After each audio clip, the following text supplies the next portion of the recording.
da Redenção, segunda parte no Brasil. Capítulo 6, parte B. Novos senhores, novas ideias. Em Paris, embora algumas reuniões se realizassem por curiosos e aparecessem apenas espíritos que apreciavam a frivolidade, havia alguns grupos sérios em cujas reuniões cultivavam o propósito de instruir-se.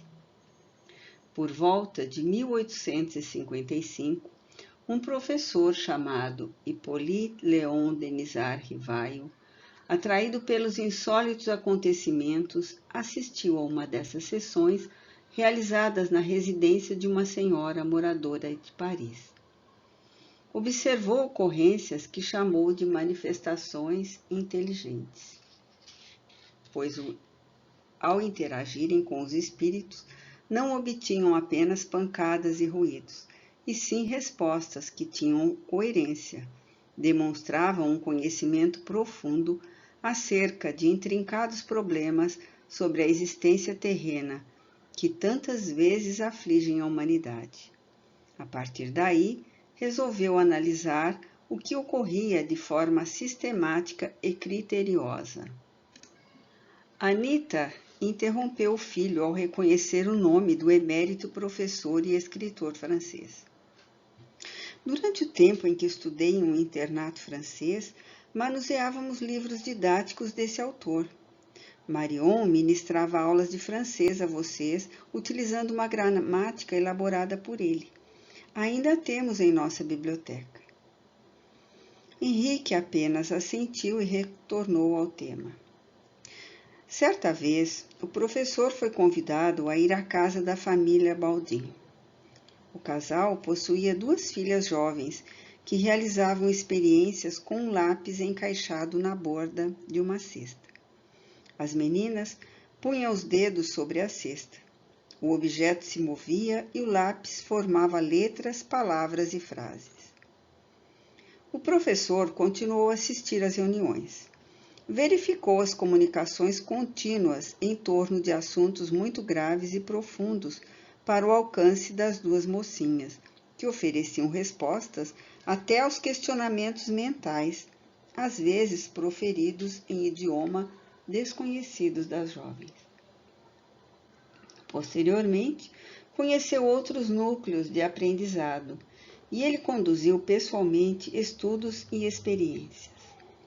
Sempre utilizou de cautela e bom senso ao buscar a presença de pessoas sérias que inspiravam a credibilidade. Apresentava aos espíritos múltiplas perguntas envolvendo os mais variados temas, tais como questões sobre Deus e suas leis que regem a criação, a pluralidade das existências e outros mundos habitados, sobre a origem e natureza dos espíritos e sua interferência no mundo material. Obtinha as respostas que tinham não apenas lógica, mas cunho elevado e sublime.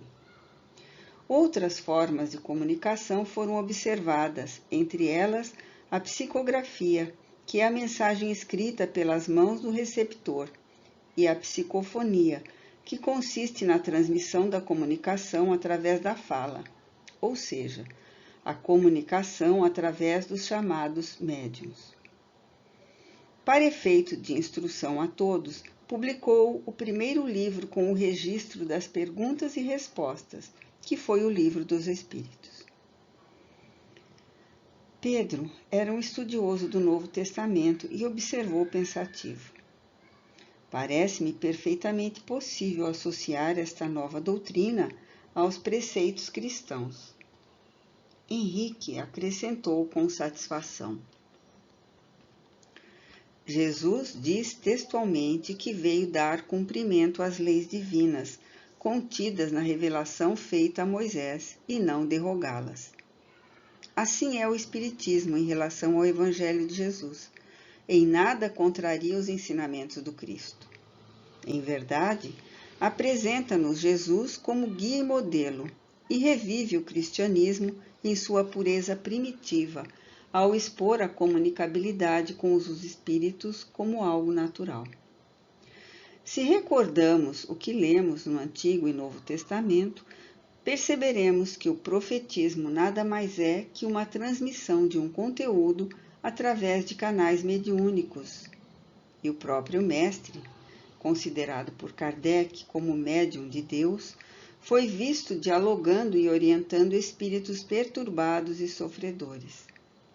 Recordemos que certa vez no Monte Tabor, foi visto a falar com antigos profetas no memorável episódio em que Jesus transfigurou-se e os apóstolos o viram como que vestido de luz, conforme está posto nas narrativas de Lucas, Mateus e Marcos.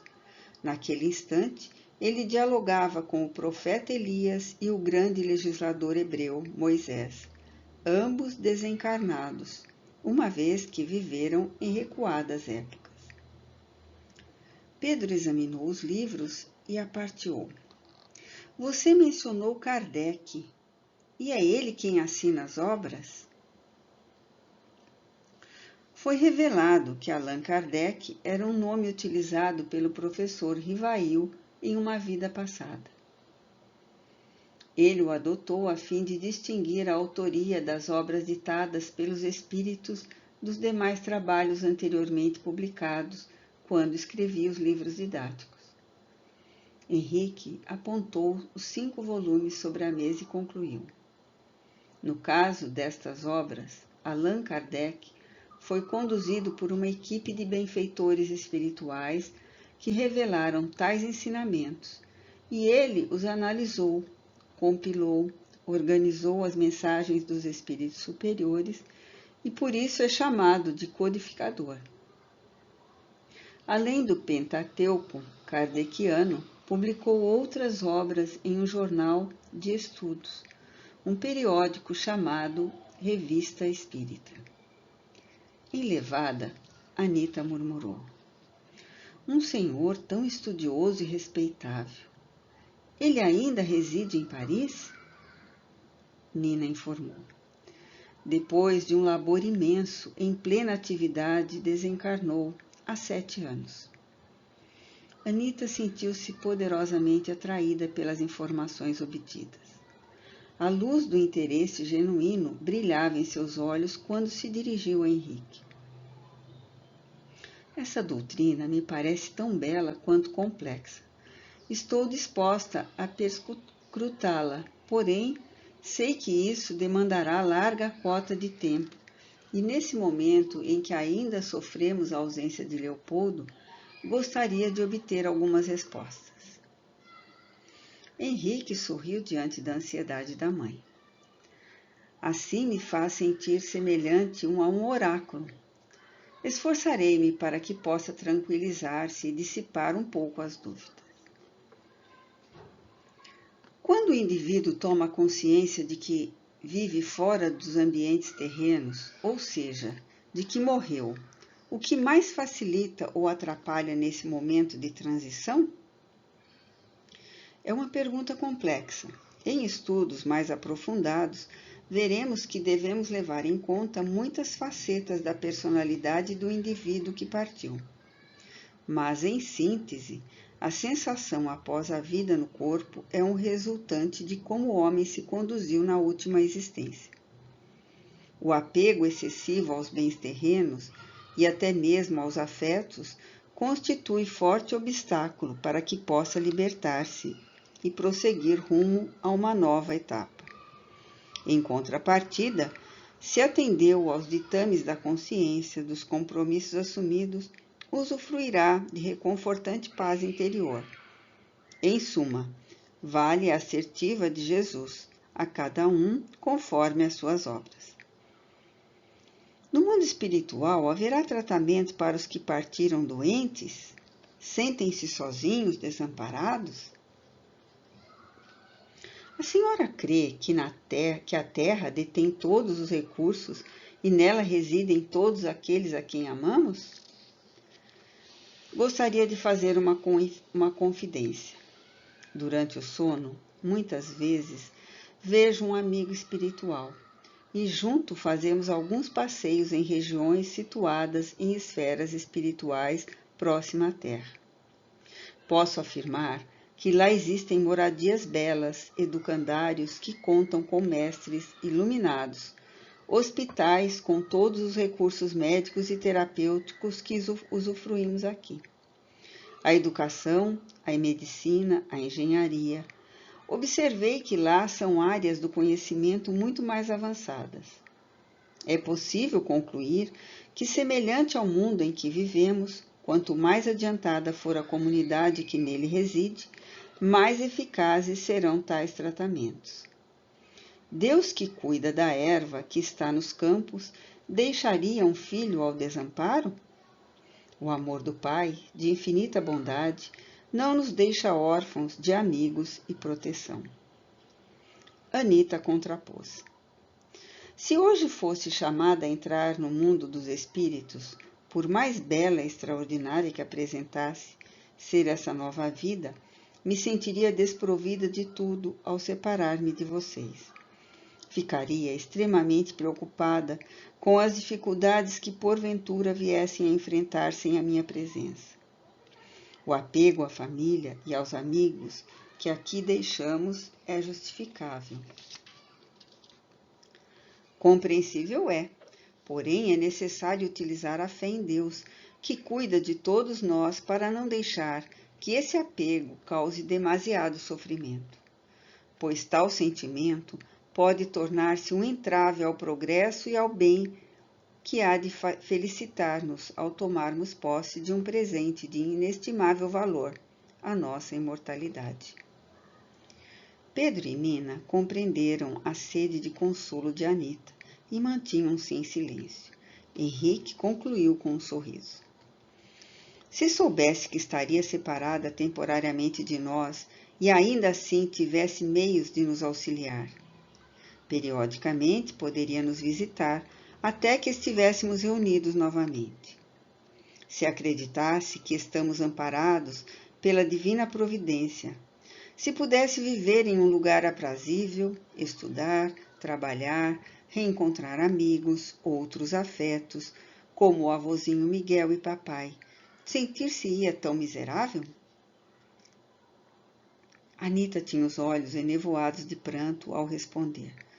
Oh, meu Deus! Claro que enfrentaria tudo com outra disposição, mas o que fazer para que essa separação, mesmo que temporária, seja menos dolorosa? Orar, vigiar e auxiliar. A prece é um santo remédio. Alivia e acalma, fortalece e consola. Serve para nós e para os que partiram. Por meio da oração, atraímos espíritos amigos que nos insuflam coragem e aceitação. Vigiar os pensamentos, alimentar a mente com leituras de conteúdos elevados, ouvir palestras construtivas, valorizar as bênçãos que nos cumulam a existência e compartilhá-las com os companheiros de jornada. Por mais que nos fechemos em nossas dores, há sempre aqueles que sofrem mais, muitas vezes pelo fato de não possuírem uma fé robusta que os tornem capazes de encarar as vicissitudes da vida, sem a fragilidade que denota mágoa e revolta. E mesmo sem possuir nenhum bem material, poderíamos compartilhar uma palavra consoladora, um sorriso, um abraço. São tesouros do coração, valiosos bens que podem suprir a carência de tantos irmãos desprovidos de quase tudo. Anita silenciou diante da abrangência de tais conceitos. Sentiu que eram suficientes para meditar toda uma vida. A noite ia adiantada. Henrique solicitou a Nina que encerrasse o breve estudo com uma prece. Quietude e paz, semelhante a que reina em um templo consagrado ao bem, pairava sobre o solar. Durante aquela noite, Leopoldo repassava mentalmente tudo o que havia ouvido, e assaz, modificado, embora lhe custasse toda a reserva de força íntima, inclinava-se finalmente a considerar a hipótese de deixar a residência onde fora tão feliz. Era o final de mais uma semana de trabalho. Os escravos, mais uma vez, estavam agrupados no grande quadrilátero usado para a secagem do café e tantas vezes utilizado como pátio para reuni-los aos senhores da fazenda. Porém, desta vez não estavam ali para receber ordens ou roteiros de tarefas. Henrique e Pedro, acompanhados da mãe, entregavam a eles as futuras habitações. O clima de festa permeava a atmosfera impregnada de alegria espiritual. Anita deixou os filhos a oportunidade de falar e Pedro fez um breve comentário. Recordou o projeto iniciado pelo pai e asseverou que futuras melhorias os aguardavam. Ressaltou o quanto estava feliz ao realizar o plano longamente acalentado. Henrique, sentindo-se parte de grande banquete espiritual, foi sucinto.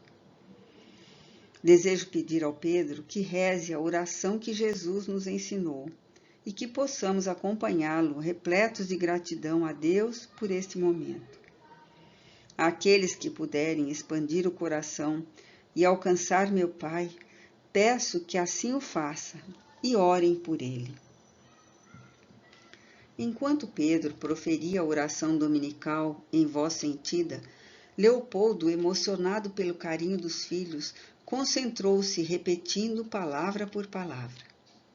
Brisa suave acariciava a cada um da silenciosa assembleia, e em resposta à prece, do alto, caíam pequenas fagulhas luminosas, como se ligeira garoa de luz banhasse a todos, provocando sensações de indizível bem-estar. Em uma comunidade composta por mais de 200 indivíduos tão castigados pela difícil rotina de um cativeiro, havia aqueles que enxergavam atos de bondade no barão, recordando os pequenos gestos, uma atitude afável, um agasalho, um auxílio durante as doenças, uma alimentação mais farta de legumes e frutas. Além dos membros da família, pertenciam ao pequeno grupo Palmira e outros 6 indivíduos. Entre eles estava Bento. Eis que depois de alguns séculos de inimizade e agressões mútuas, era ele a dar o primeiro passo rumo à reconciliação. Jamais despertar a simpatia do barão, jamais receber uma palavra gentil. Mas naquele momento de prece, surgiram em sua mente as recordações de outra vida que anteriormente registrara e pensou. Quem seria apenas vítima? Então, ele, que não tinha lar, apiedou-se de Leopoldo, imaginando o quanto ele deveria sofrer por deixar uma família tão amorosa. Movimentou as próprias forças e uniu-se aos demais em vibrações de paz e alento. Aparentemente, um número reduzido, mas quem será capaz de medir os efeitos da prece pelo número dos que oram? Do tórax deles jorravam raios de luz que envolviam Leopoldo, circundando um grande halo luminoso. E ele, sem compreender o misterioso fenômeno, sentia que tal luminosidade impregnava-lhe o corpo espiritual, proporcionava uma emoção poderosa, o suficiente para elevá-lo a um contentamento jamais sentido. Tal dádiva não provinha dos bens materiais arduamente conquistados, nem sequer daqueles que o admiravam por ser um barão, mas daqueles que, por pequeninos gestos de benevolência, lhe devotavam alguma migalha de gratidão. O reconhecimento de que necessitava do outro, mesmo que esse outro estivesse na condição de escravo, o que fez elevar o pensamento a Deus, humildemente implorando por auxílio. A prece sincera teve o condão de expandir-lhe a visão, pois em um arroubo de emoção, de forma inesperada para ele, viu-se abraçado pelo seu saudoso pai e por Miguel, o avô de Anita.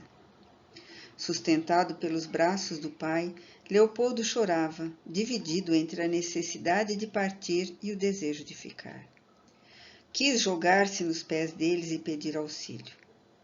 Miguel lançou-lhe profundo olhar, revelando que seus pensamentos eram perfeitamente devassáveis ao dizer: Sim, meu filho, venha. Assim como ainda permaneces o mesmo, tua esposa e filhos continuarão a amar-te. Não hesites nem te inquietes. Eleva os pensamentos em uma prece a Deus, busca a confiança e siga conosco. Prometo que em outras ocasiões acompanhar-te-ei em futuras visitas ao teu lar.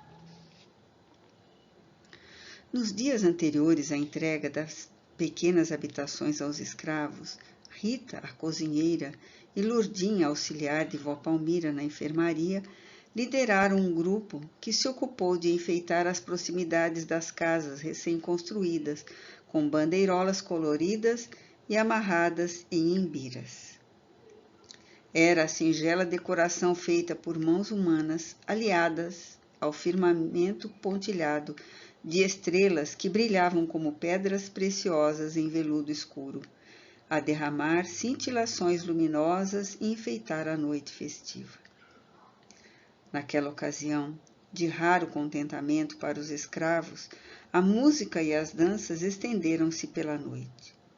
Em grandes rodas, batiam palmas credenciadas, giravam acompanhando o berimbau e os tambores. Acima do vozerio, espraiava a voz maviosa de Dinho, o cantor da senzala, que arrebatava os corações das jovens com as canções que ora seguiam um ritmo melancólico e dolente, ora animado e veloz. Enquanto isso, no interior do solar, Anita ceava junto dos filhos. Henrique aguardou o término da refeição para dizer: